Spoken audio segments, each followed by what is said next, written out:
Hello and welcome. I'm your host Elizibar. This is Soulfinder, Infinite Ascent. Now, you could be forgiven for not realizing that the name Infinite Ascent was kind of hinting to having to climb a giant mountain, except for the fact that there's a giant mountain on this cover. Also, a big spider. Both play into this. We're going to flip this over just so you can look at that piece of art. I think it's Dave Dorman. It says Dorman right there, so I think I'm right.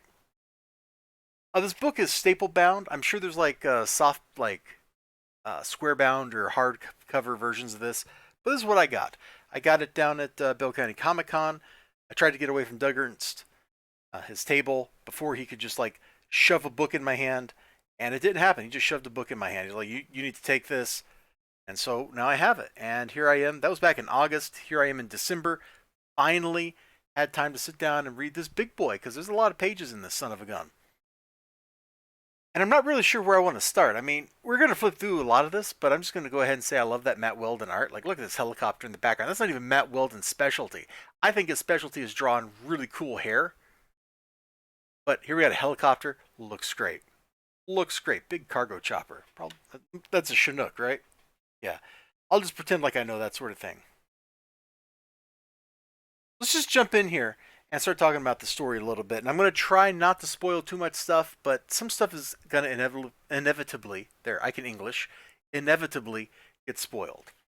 So the setup for the story is we have a new drug on the market, and the people that take it, that overdose from it, end up with a black blister with a black ring around it, almost like a bullseye, like some spider bites, says Friar Crane.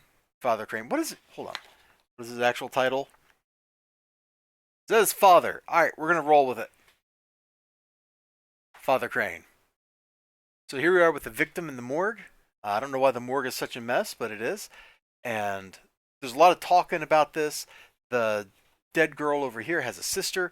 And so now you can kind of see what the stakes are like. We have people dying, but it became very personal because we have a person who was kidnapped. All right.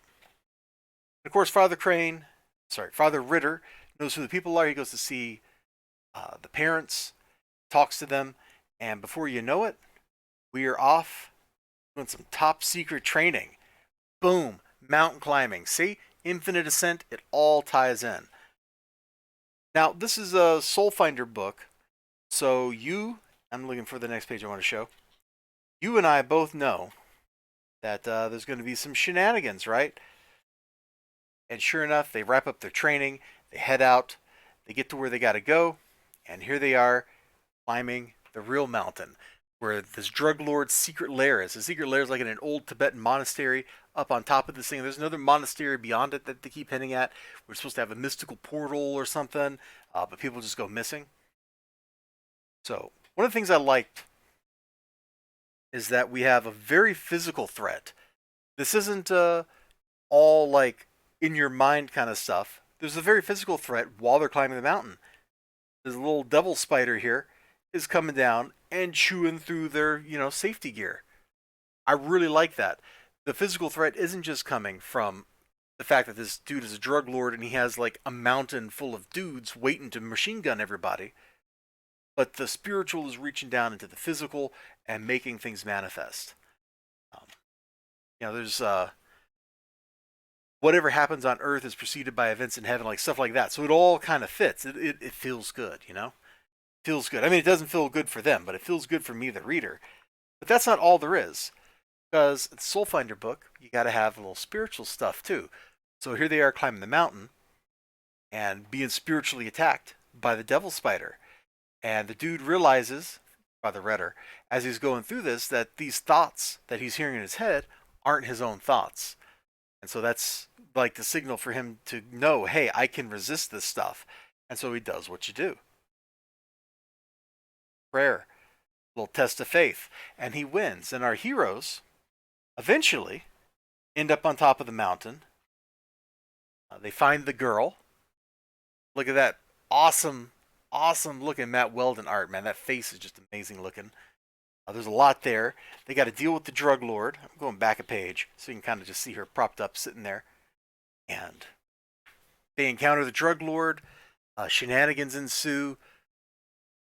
I don't know that I can tell you much more about what happens without spoiling it, but you've kind of got the themes and the ideas from like the first third of the book that I was just talking about. So that should kind of give you some idea what's going on later in the book. And here's my biggest criticism, maybe the only real criticism I'm going to level at the book.